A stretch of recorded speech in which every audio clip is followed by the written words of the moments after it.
को हटाओ, किसान को बचाओ, मोदी को हटाओ, किसान को बचाओ, मोदी को हटाओ, किसान को बचाओ।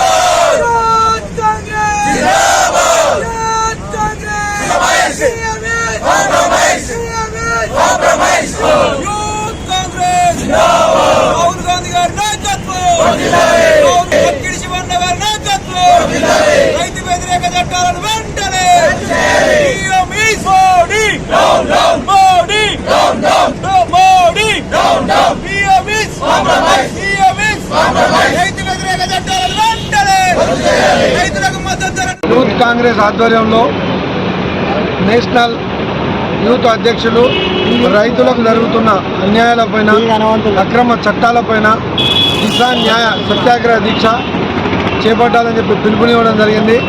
దానిలో భాగంగా వరంగల్ జిల్లా యూత్ కాంగ్రెస్ అధ్యక్షులు మిత్రుడు కుర్వి పరమేష్ గారి ఆధ్వర్యంలో, హన్మకొండ అధ్యక్షులు దిలీప్ గారి ఆధ్వర్యంలో ఇవాళ యూత్ అన్ని మండలాల అధ్యక్షులు అందరూ కలిసి సత్యాగ్రహ దీక్ష దాదాపుగా 5 రోజుల నుంచి ఇక్కడ చేపట్టడం జరిగింది.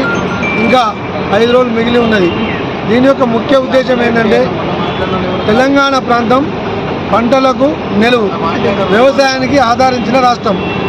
ఇక్కడ కేంద్ర ప్రభుత్వం నల్ల చట్టాలు తీసుకొచ్చి రైతుల యొక్క పండించిన పంటకు గిట్టుబాటు లేకుండా ఏదో ఒక కొర్రీ పెట్టి కార్పొరేట్ సంస్థలను వ్యవసాయ రంగాన్ని మూకుమ్మడిగా దాసోహం చేసే ఒక కుట్ర జరుగుతూ ఉంది. కాబట్టి కాంగ్రెస్ పార్టీ గతంలో తీసుకొచ్చిన నల్ల చట్టాలకు వ్యతిరేకంగా ఆ రోజు పంజాబ్, చండీగఢ్ రైతులు దీక్ష చేపడితే కాంగ్రెస్ పార్టీ పూర్తిగా వాళ్లకు సహకారం అందించి ఆ నల్ల చట్టాలకు వ్యతిరేకంగా పోరాడి ఆ బిల్లును వాపసు తీసుకోవడం జరిగింది.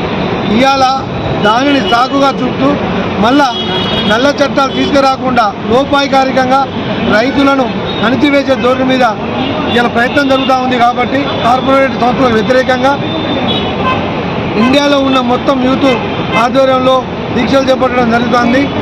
ఏది ప్రభుత్వం, కాంగ్రెస్ ప్రభుత్వం ప్రజల పక్షపాతిగా, కాంగ్రెస్ పార్టీ ప్రజల యొక్క అవసరాలకు అనుగుణంగా నిర్ణయాలు తీసుకుంటుంది. కాబట్టి ఇలా యువజన నాయకులు సత్యాగ్రహ దీక్ష చేపట్టడం జరిగింది. కాంగ్రెస్ పార్టీ పక్షాన మరియు వరంగల్ జిల్లా కాంగ్రెస్ పార్టీ పక్షాన యువజన నాయకులందరికీ కూడా హృదయపూర్వకంగా పేరు పేరున ధన్యవాదాలు తెలుపుకుంటూ మీ యొక్క దీక్షకు కాంగ్రెస్ పార్టీ నాయకులందరూ కూడా బేషరతుగా మద్దతు ప్రకటించారు. మరి ముఖ్యంగా ఇవాళ తెలంగాణ రాష్ట్రంలో ముఖ్యమంత్రి గారు ఏదైతే జొన్నలు పండినాయో మార్కెట్ ద్వారా ఇంతకుముందు గతంలో కేసీఆర్ ప్రభుత్వంలో 20 క్వింటాలే కొనాలి ఎకరానికి, కానీ 30 నుంచి 35 క్వింటాలు ఇవాళ కొనడం జరుగుతూ ఉంది. ఇది సత్యాగ్రహ దీక్ష యొక్క విజయం కూడా అనుకోవచ్చు. ఎందుకంటే కాంగ్రెస్ పార్టీ ఏదైతే ప్రజలకు మాటిస్తుందో దానికి అనుగుణంగానే ఇలా ప్రభుత్వం ఏర్పడుతుంది. అందుకే దొరల పరిపాలనపై ప్రజా పరిపాలన ఇలా తెలంగాణలో జరుగుతూ ఉంది. ఇలాంటి మంచి కార్యక్రమాలు చేసే యువజన కాంగ్రెస్ పార్టీ నాయకులందరూ కూడా పేరు పేరున వాళ్ళకి ధన్యవాదాలు తెలుపుకుంటూ ఈ కాంగ్రెస్లో మున్ముందు ఇంకా 5 రోజులు రాష్ట్ర నాయకులు, రాష్ట్ర ఇన్ఛార్జీలు మరియు వరంగల్ జిల్లా కాంగ్రెస్ పార్టీ, హన్మకొండ కాంగ్రెస్ పార్టీ నాయకులందరూ పాల్గొంటారు. మరి ముఖ్యంగా ఇన్ఛార్జిగా వచ్చిన యువజన నాయకులందరికీ కూడా వరంగల్ జిల్లా కాంగ్రెస్ పార్టీ తరఫున వారికి ధన్యవాదాలు తెలుపుకుంటాం.